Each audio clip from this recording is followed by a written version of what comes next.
Oke, selamat pagi semuanya. Kami dari kelompok 4 akan mempresentasikan mengenai employee involvement. Next. Nah, di sini adalah nama-nama kelompok kami. Pertama, saya akan memperkenalkan diri saya. Saya Febira Leonardi, NIM 2221001. Saya Cinta Putri Juliana dengan NIM 2221003. Saya Najwa Ablana Rusadi dengan NIM 2221006. Saya Nur Fatima, NIM 2022105. Saya Fatma Lafasya dengan NIM 2022140. Dan ini adalah outline kita. Yang akan kita bahas ada 2 outline. Yang pertama itu employee involvement, what is it? Dan kita punya 3 subheadingnya. Yang pertama itu a working definition of employee involvement. Yang kedua the diffusions of employee involvement practice. Dan yang ketiga itu how employee involvement affect productivity. Dan di outline yang kedua kita membahas tentang employee involvement interventions. Dan kita punya 3 subheading juga. Yang pertama itu parallel structure and totally quality management and high involvement organizations. Di sini kita masuk ke pengertian employee involvement. Nah, employee involvement atau keterlibatan karyawan adalah sebuah label yang saat ini digunakan untuk menggambarkan sebuah rangkaian praktik dan filosofi yang dimulai dengan gerakan kualitas kehidupan kerja di akhir 1950-an. Next. Nah, di sini ada working definition of employee involvement atau definisi kerja keterlibatan karyawan dalam perusahaan untuk meningkatkan masukan anggota dalam membuat sebuah keputusan yang mempengaruhi kinerja organisasi serta kesejahteraan karyawan. Nah, hal ini dapat dijelaskan dalam 4 elemen kunci yang dapat mendorong keterlibatan pekerja. Yang pertama itu ada power atau kekuatan. Di sini tuh dimaksudkan power seperti orang yang berwenang itu memberikan semangat atau kekuatan gitu dalam mempengaruhi bawahannya gitu supaya bekerja lebih baik. Dan yang kedua itu information atau informasi. Di sini suatu informasi yang sangat efektif perlu diterapkan karena dengan adanya informasi yang efektif dan jelas ya, sebuah tujuan serta keputusan untuk mencapai sebuah tujuan tersebut dapat berjalan dengan lancar. Yang ketiga itu ada knowledge and skills atau pengetahuan serta kemampuan. Nah, dalam keterlibatan pekerjaan ini bukan hanya knowledge ya, bukan hanya pengetahuan, tapi diperlukan juga sebuah skills atau kemampuan. Hal ini dapat mempengaruhi sebuah perkembangan organisasi tersebut. Dan yang keempat itu ada reward atau hadiah. Nah, reward ini bisa membantu seseorang untuk merasa dirinya tuh diakui akan pekerjaan yang sudah ia lakukan. Dengan adanya reward yang diberikan, maka orang tersebut yang terlibat dapat merasa lebih diakui serta lebih senang seperti itu. And next. Nah, di sini ada the diffusions of employee involvement practice. Nah, di sini tuh dimaksudkan itu seperti serangkaian proses yang diarahkan untuk mengubah struktur situasi kerja dalam lingkungan ekonomi dan budaya. Dan hal ini berpengaruh akan nilai filosofi dan nilai-nilai tertentu lainnya. Dan selanjutnya akan dibahas oleh teman saya. Masuk ke materi bagaimana keterlibatan karyawan mempengaruhi produktivitas. Di sini pada PowerPoint ini menjelaskan tabel-tabel yang sudah saya taruh pada PowerPoint. Jadi, how employee involvement affects productivity. Pada gambar 13.1, praktik employee involvement seperti partisipasi dalam pengambilan keputusan di tempat kerja dapat meningkatkan produktivitas setidaknya dalam 3 cara. Pertama, mereka dapat meningkatkan komunikasi dan koordinasi antara karyawan dan departemen organisasi, dan membantu mengintegrasikan berbagai pekerjaan atau departemen yang berkontribusi pada keseluruhan tugas. Kedua, intervensi employee involvement dapat meningkatkan motivasi karyawan, khususnya ketika mereka memenuhi kebutuhan pribadi yang penting.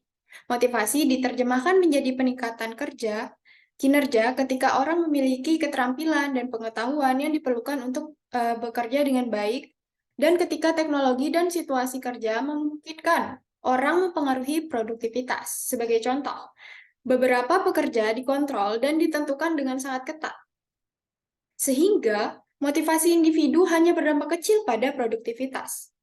Ketiga, praktik employee involvement dapat meningkatkan kapabilitas karyawan, sehingga memungkinkan mereka untuk bekerja lebih baik. Misalnya, upaya untuk meningkatkan partisipasi karyawan dalam pengambilan keputusan, umumnya mencakup pelatihan keterampilan dalam pemecahan masalah kelompok dan komunikasi. Lanjut pada slide selanjutnya, ada gambar 13.2 menunjukkan efek sekunder dari employee involvement. Praktik-praktik ini meningkatkan kesejahteraan dan kepuasan karyawan dengan menyediakan lingkungan kerja yang lebih baik dan pekerjaan yang lebih memuaskan. Produktivitas yang lebih baik juga dapat meningkatkan kepuasan, terutama jika menghasilkan imbalan yang lebih besar. Peningkatan kepuasan karyawan berasal dari intervensi employee involvement dan peningkatan produktivitas. Pada akhirnya, dapat memiliki dampak yang lebih besar pada produktivitas dengan menarik karyawan berbakat untuk bergabung dan bertahan dalam organisasi.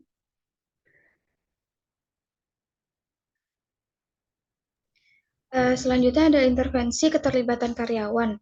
Nah, di sini pengertiannya adalah sebagai tindakan yang dilakukan manajemen untuk memotivasi karyawan dan meningkatkan keterlibatan mereka dalam pekerjaan, sehingga mereka merasa memiliki kontribusi secara aktif dan pencapaian tujuan perusahaan.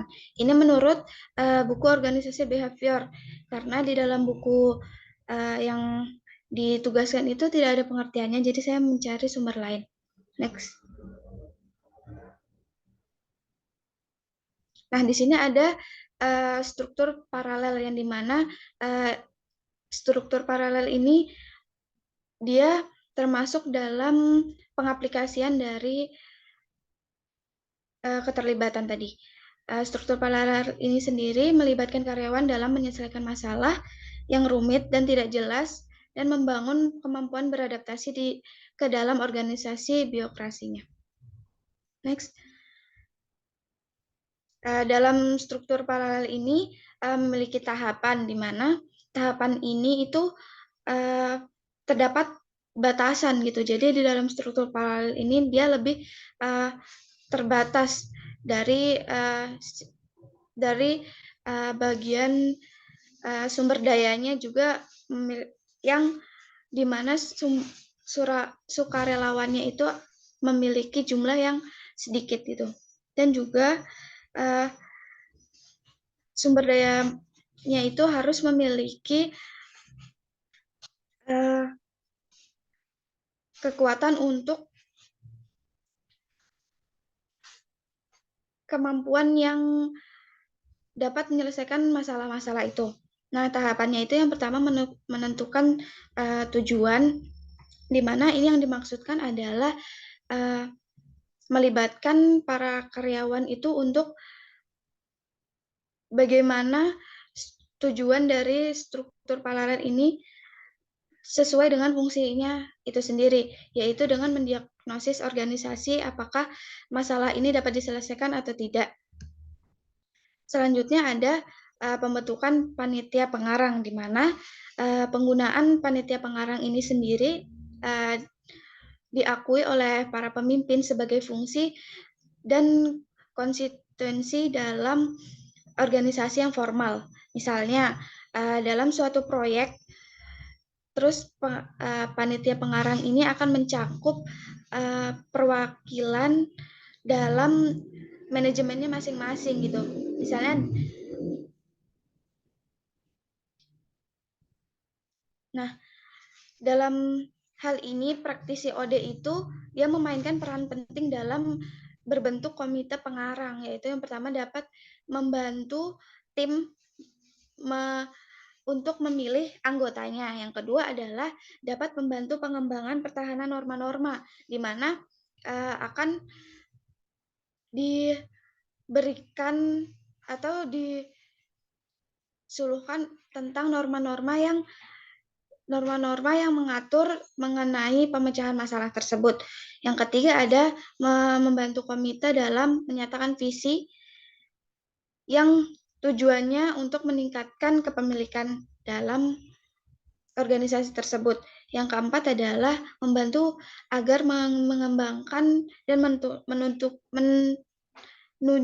menentukan tujuan dan strategi ya. Dan harapannya ini agar sumber dayanya itu dapat memberikan imbalan potensial dan partisipasi dalam struktur paralel ini. Yang ketiga itu ada berkomunikasi dengan anggota organisasi, di mana keefektifan dalam struktur paralel ini tergantung pada tingkat partisipasi yang dilakukan oleh anggotanya sendiri. Itu seperti kayak yang materinya Najwa tadi, yang pertama itu dalam partisipasi. Nah, yang keempat itu adalah membuat forum untuk pemecahan masalah karyawan, di mana forum ini yang adalah saran untuk mencapainya suatu tujuan dalam pemecahan masalah. Pembentukan ini melibatkan tentang pemilihan dan pelatihan kelompok, itu mengidentifikasi masalah dalam pengerjaannya dan memberikan fasilitasi yang tepat kepada anggotanya sendiri. Nah, yang kelima atau yang terakhir itu ada mengimplementasikan dan mengevaluasi permasalahan. Langkah ini tuh melibatkan penerapan perubahan organisasi yang dimana akan dinilai dari sebuah kesesuaian dan hasilnya.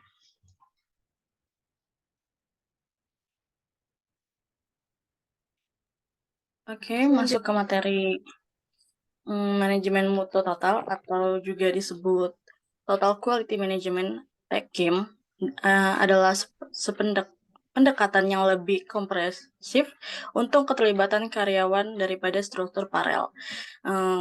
Pendekatan TQM, seluruh karyawan dalam organisasi dipandang sebagai agen perbaikan kualitas, dan setiap orang di organisasi itu memiliki tanggung jawab untuk meningkatkan kualitas produk atau layanan, serta proses bisnis. Oke, lanjut. Next. Nah, tahapan aplikasi TQM itu ada 5 tahapan, biasanya diimplementasikan dalam 5 langkah utama. Yang pertama itu dapatkan komitmen manajemen senior jangka panjang. Maksudnya itu komitmen manajemen senior sangat penting untuk menciptakan budaya organisasi yang berorientasi pada kualitas. Nah, yang kedua itu melatih anggota dalam metode kualitas. Itu seperti mengukur kinerja, analisis, dan juga analisis SWOT, dan juga meningkatkan pelatihan pemahaman karyawan tentang kualitas dan membantu mereka mendefinisikan dan mengatasi masalah dengan cara yang sistematis. Yang ketiga itu mulai proyek atau kepentingan kualitas, peningkatan kualitas. Nah, itu suatu metode untuk membantu atau bertanggung jawab untuk mengolah proyek-proyek yang harus berorientasi pada kebutuhan pelanggan dan memberikan manfaat yang jelas bagi organisasi. Yang keempat tuh mengukur kemajuan. Mengukur kemajuan itu maksudnya itu mengukur kemajuan yang harus dilakukan secara berkala dan dilaporkan kepada manajemen senior dan seluruh karyawan. Dan yang keempat dan yang kelima itu ada melakukan yang keempat itu melakukan mengukur kemajuan. Mengukur kemajuan itu adalah di mana melakukan perbaikan kemajuan untuk kepentingan budaya organisasi dan berorientasi pada kualitas. Dan yang kelima itu menghargai prestasi. Jadi menghargai prestasi itu adalah meningkatkan kualitas produknya atau layanan serta mencapai tujuan yang telah ditetapkan. Misalnya itu mendapatkan bonus atau promosi atau bentuk pengakuan lainnya dapat bermotivasi ke karyawan. Oke, next.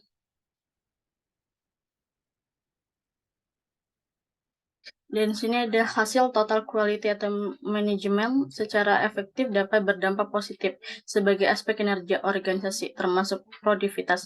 Nah, produktivitas itu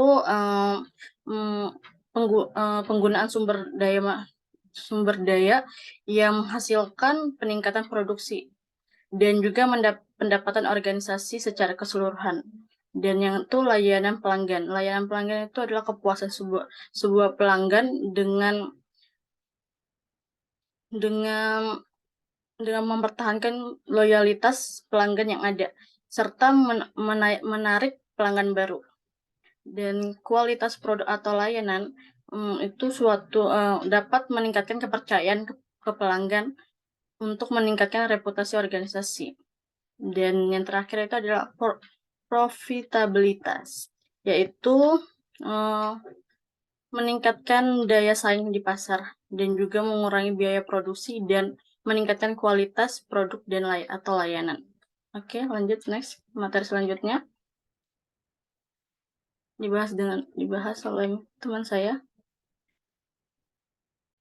Oke. Selanjutnya akan dijelaskan oleh saya sendiri.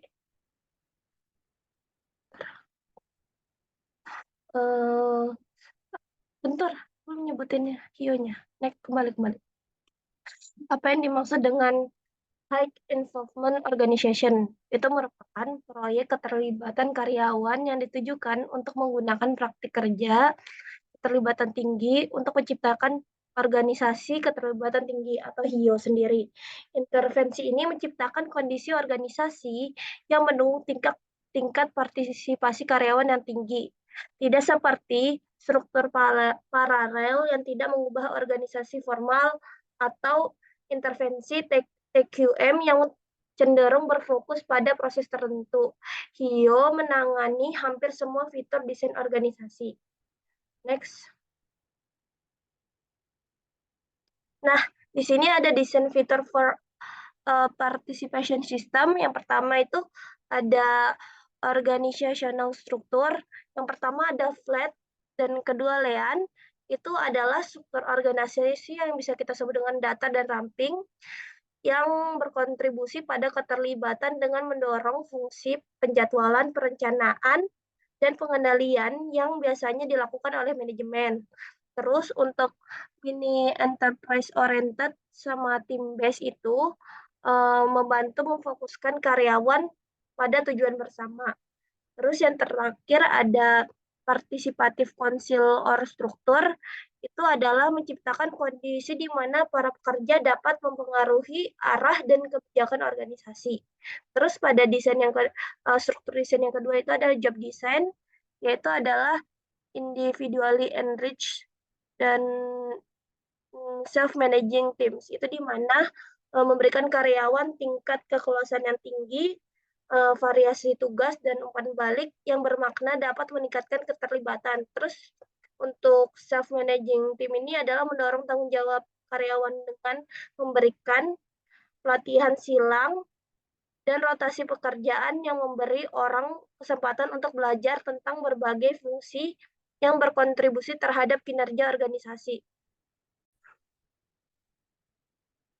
Oke, selanjutnya ada information system. Yang pertama ada open, kedua inklusif, ketiga tied to jobs, empat decentralized team based, yang kelima participatively set goals and standard.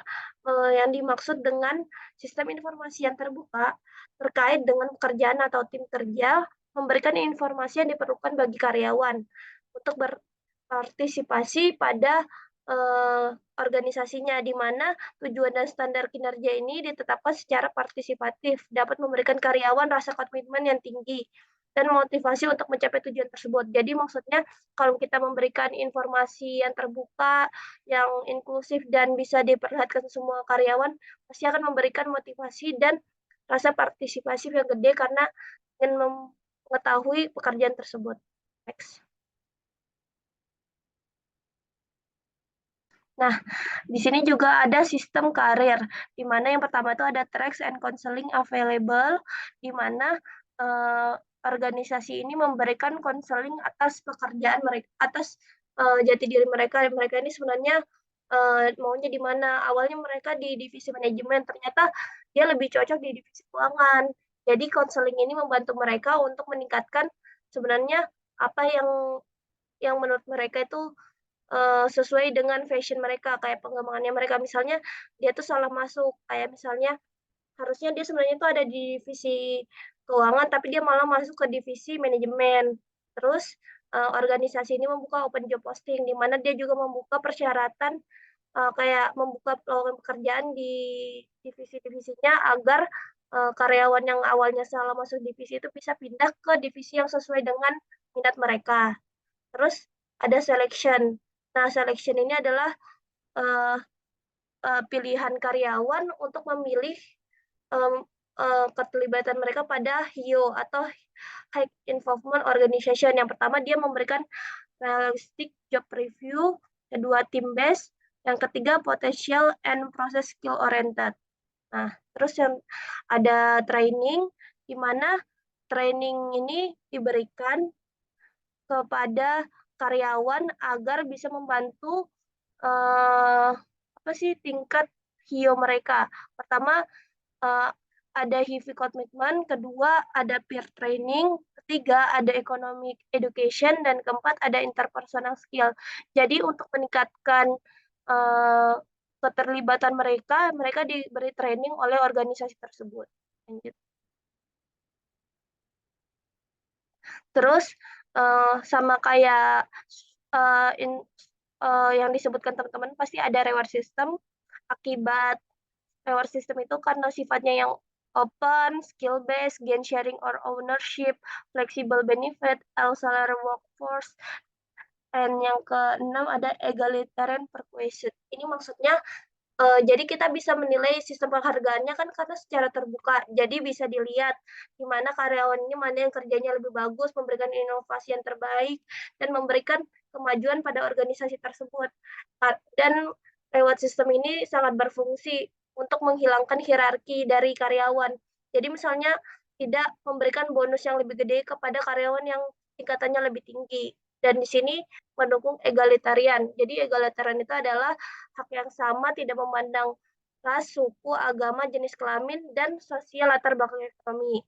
Terus ada personal policy, di mana bagian personalnya ini memberikan stability of employment.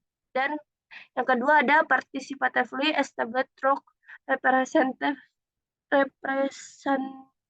group. Artinya itu kebijakan personalia yang diatur secara partisipatif dan mendorong stabilitas pekerjaan, memberi karyawan rasa komitmen yang kuat terhadap organisasi, dan karyawan ini merasa kebijakan tersebut masuk akal dan bahwa perusahaan berkomitmen untuk pengembangan jangka panjangnya. Jadi bagian personalia ini meyakinkan bahwa karyawannya ini perusahaan ini dapat jangka panjang, terus bisa mendorong stabilitas kinerja karyawannya.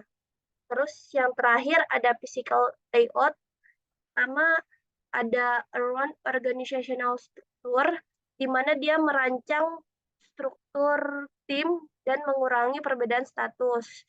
Yang biasa yang tadi saya sebutkan itu egalitarian, itu adalah mengurangi status pekerjaan di mana nggak ada, jadi kalian tuh sama, nggak ada apa sih, nggak ada namanya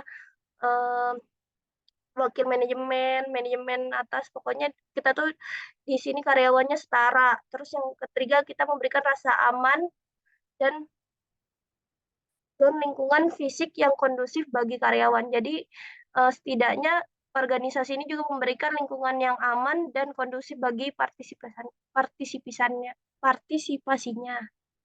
Nah, terus hasil dari organisasi dengan keterlibatan tinggi ini sesuai dengan penelitian yang telah dilakukan pada intervensi HIO ini, hasilnya secara umum mendukung efek positifnya.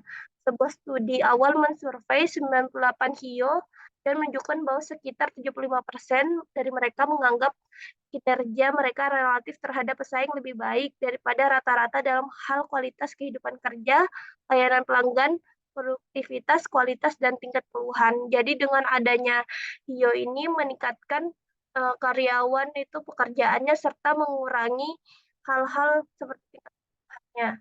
Jadi banyak sekali hal positif yang didapatkan dari HIO ini karena mendukung partisipasi karyawan yang tinggi. Sekian dari saya. Assalamualaikum warahmatullahi wabarakatuh. Ayo.